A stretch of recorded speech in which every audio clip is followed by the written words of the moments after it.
we have been talking about mockery. I love these ballads, these soft, slow songs.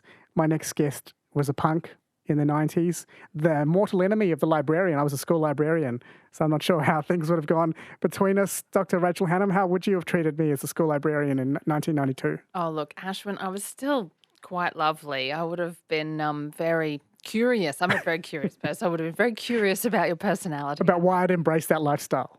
Yeah. I mean, we might not have been close friends at that particular time, but I wouldn't have mocked you, I promise. No, you've got an openness, which is probably why you've become a psychologist, exploring why we are the way we are.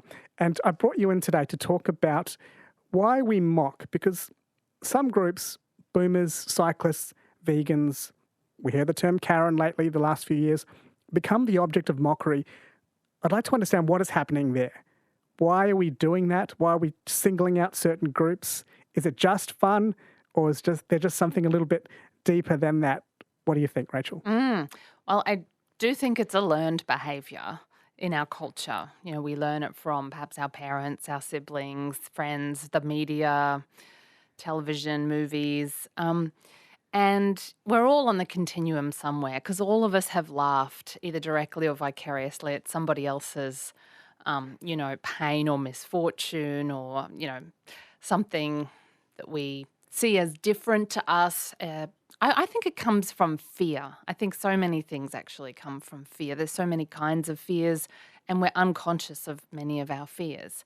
But the way some people cope with insecurity and fear is a bit like the seesaw theory that, if I'm on a seesaw and I want to get higher, then I have to put you lower. Right. By definition. That's how seesaws work. And if you see status and self-esteem working like that, you are going to elevate yourself by putting someone down. So people get a momentary feeling of feeling good, elevated self-esteem by putting other individuals or groups down. Is it possible to feel comfortable in your own skin, feel good about yourself without putting someone else down, or is that a pipe dream?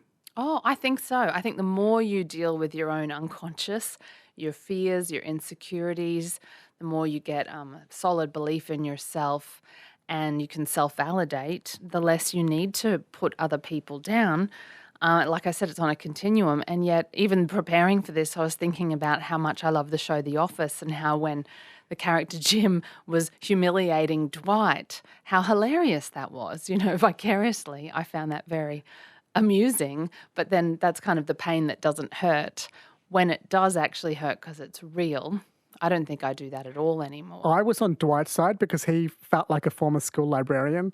He had that vibe, the nerd, right? Yeah. And so I felt sorry for Dwight. I was like, Jim, just let up for once. But we have different reactions. No, I felt for Dwight as well, very much so. Dwight could also do horrible things. Yes. So you didn't really feel that much sympathy for either of them, really. Yeah, so okay, we'll explore the fact that no one's really a villain or a saint in this. There's a bit of mocker and mocky in everyone. I'd like to ask you, though, where do these darker impulses come from? Is it just what you mentioned before, status, the search for status? Yeah, I think there's a quote from a famous philosopher, I've forgotten which one, but something you said reminded me. It's the line between good and evil cuts through the heart of every man. That was Solzhenitsyn, right? The Gulag Archipelago after surviving the Holocaust. I think so, yes. That's right. Thank you. And, his point was that we're all capable of all kinds of behaviours. I think xenophobia is part of it. Remember Pauline Hanson getting asked about xenophobia on national television. But we all have some xenophobia. We're all afraid of things we don't understand and that seem very strange until we really do understand it. This is why exposure theory and exposure therapy work. You get to know someone with a disability or someone who's gay or someone from different races, and then you realise, I can relate to this person. Right, so those comedians on the stage, if they actually became cyclists or vegans, they would not turn in the way. Well, I mean, they might approach it slightly differently, right? Like paying out on their own group instead of the other group. Okay. All right. But how do we choose the groups that we turn on? Is there anything that you can tell us about how certain groups get selected for mockery? Well, you've got punching up and punching down, right? That concept of if we've got lower status, then we, will sometimes denigrate people with more status, and that it's okay to do that, according to some people, but when people have got less status than us. And then there's that unusual kind of memes and trends that seem to come and go in society, like the Karen idea that you mentioned. That's right. Which is not necessarily putting up or down, but it is othering, and making a category out of. It's a stereotype, whether that's hurtful or not. I'm not sure. It probably depends who you ask. But then there are definitely groups that get hurtfully mocked and ridiculed, and the punching down phenomenon, which I think helps people deal with their own vulnerability and their own insecurity. It's a defense mechanism, basically. What can you tell us about people who are on the receiving end of mockery from your clinical practice? What does it do to people? Well, I think most of us know, at least intuitively, that it creates all kinds of pain for people who receive it as individuals or a member of a group. It can create shame, fear, and and can disempower us and make us less confident.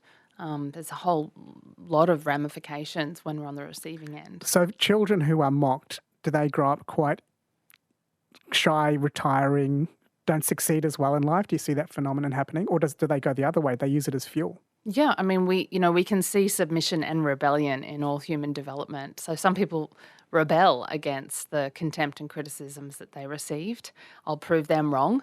Other people submit to the shame and the contempt, and it really damages their self-esteem, and they don't know how to come out from under it until they find a way. And I have worked with many people who are finding their way out of that place of smallness and shame that they maybe around their sexuality, their race, mental health issues. There's these various areas of vulnerability, and we do need to zoom out and look at the cultural influences that have affected how we feel about ourselves and apply some critical awareness.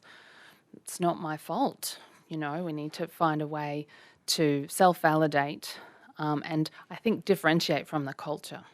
You're listening to Dr. Rachel Hannam here on ABC Radio Brisbane and Queensland. Rachel, I've got your mic just a little sensitive tonight. Can you just move a little bit closer? For some reason, It was being a little bit quiet on us. Okay, is that better? That's much better, yeah. Great. So we are looking into why people mock and what effect that it has. What are some strategies for dealing with being a target of mockery? You said don't blame yourself, validate yourself. What about meditation and standing outside yourself, or is there anything deeper that we can work on? Well, it really attacks us at the level of ego, what we think about ourselves, what we feel about ourselves, how we evaluate ourselves in comparison to others. That's what some functions of the ego. Meditation and other activities can get us out of the ego and into a flow state and give us a different perspective on life. So yeah, that can definitely help. And that's what I was saying before about zooming out, looking at how the culture and the influences around us growing up have contributed to our feelings of shame about ourselves, and differentiating from the culture, because there's many aspects in this culture that leave us not feeling good about ourselves, damage our ego, and so we can think critically about those so we don't get as caught up in them.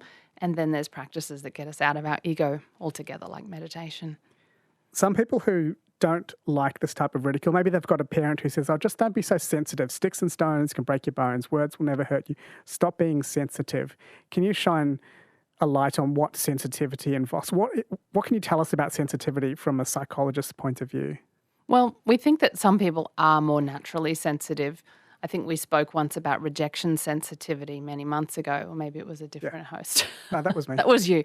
And that people with ADHD and ASD may have high levels of rejection sensitivity. Highly sensitive people is another term. So some of us are more naturally resilient in the face of criticism. Some of us are more sensitive.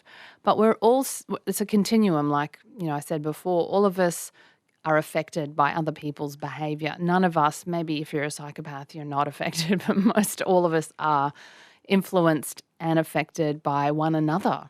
I mean, we're highly interdependent species. We need each other to survive. So there's no shame at all in being affected by someone else's words or actions. But luckily there are strategies, if you are a highly sensitive person, for stepping back, understanding the other person's motivations and that it's not you, it's them, and self-validating. I listen to sometimes to Gabor Mate. You know, I'm sure you've watched and read his work a lot. He talks a lot about sensitivity. We live in a culture that batters people. It's not designed for sensitive people. Really, it's designed for it's designed for productivity, Yes. not sensitivity. Yes. What do you think we could change about our culture to fix that gap?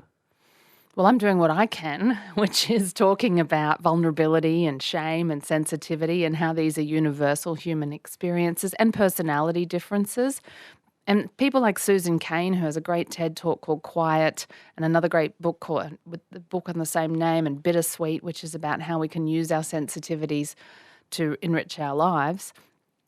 I actually think things are changing. I agree with Gabor Mate that we live in an overwhelming society and, it's not designed for sensitive people. But there are places you can find. There are worlds. I was at the Rotunda at New Farm on the weekend and some guy said, "Are you clearing out of here soon?" I was just stretching, doing some yoga. And I said, "Sure, what do you got going on?" And he said, "Oh, it's an AA meeting." And I was like, "Great." And they all start arriving and I'm talking to them and telling me what a wonderful non-judgmental space it is in AA, which I know already because I've had clients go to AA. And, I'm a member of groups. I know groups exist that feel safe and where people are accepting of difference and sensitive. And they're great places for sensitive people. You just have to find them. I can imagine someone listening in going, "Oh, you too. It's just a bit of fun. You and your Gabor Mate and your vulnerability and sensitivity. What about just telling some jokes? It's just a joke. Get over it." I'm not saying let's get rid of humour, but let's analyse humour a bit more deeply. When people embrace comedy that doesn't involve mockery of others, puns, slapstick or the like, does that reveal something about them? Whereas compared to comedians who like to go for the jugular? Well, yeah, I mean, I have seen lots of comedy, as you know, Ashwin, and when I've been in rooms where people are punching down or using ridicule and mockery, and I cringe, I use that emotion as data, and I cringe even more when some people are laughing their heads off. And I am one of those sensitive people.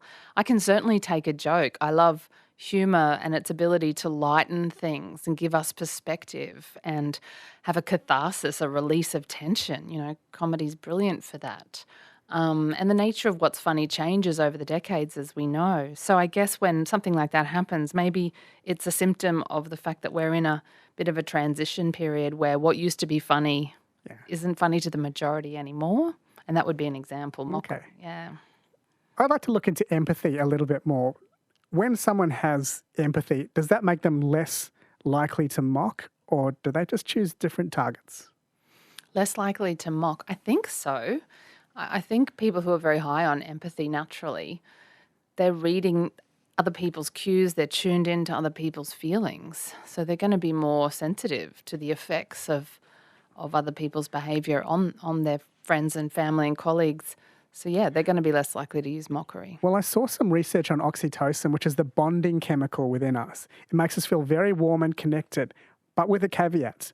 Warm and connected to our in-group, but more hostile to our out-group. It's the flip side of that hormone. So I'm just wondering, does the empath have a lot of compassion for their in-group, but maybe more hostility to their out-group? I have also recently come across that research. It's fascinating. And it is the dark side of oxytocin, you're right. Very bonded to our in-group. And that's that xenophobia thing again, the fear of strangeness and not understanding. And I think as humans, we do have these natural impulses, these tribal kind of impulses. But to keep learning as we go through life is to try and transcend some of those instincts and bypass them. We do it all the time. In other ways. So why not get out of your comfort zone and consume material you wouldn't normally and meet people you wouldn't normally and expand your sense of what group you belong to so that you belong to multiple groups and actually get more empathy. That's the challenge of the day, isn't it? Because perhaps we're becoming a bit more tribal and insular in the world we live in. Everyone's And embracing, social polarized again. bubbles, social media bubbles. That's right. So, and the reason I asked that empathy question as well, I see some people, perhaps on the very far left, who are known for their progressive beliefs and tendencies on YouTube channels, be very kind towards their own side, but so ruthless towards the other side of politics. Insults, personal denigration. So it goes both ways. It goes both ways, whereas normally the other side is known for being a bit harsh and blunt. Yes, and then you see people calling out that behaviour. I've also seen that online, saying these are people as well. Yes. CEOs are people as well. Okay. Someone has messaged in, I'm offended is the most overused emotion. Being offended never killed anyone. Grow a set and get over it. Shane and Plainland. That was an attitude I pointed to just 10 minutes ago. That's going to be an attitude as well. Yeah. What do you think about that? Well, I agree with that caller in many ways. There's such a culture around, I've had this with a few clients, of psychological safety. I've had clients come to me and say, I don't feel safe in this online group. And I say, give me some examples. And then they tell me, I'm like, wow, how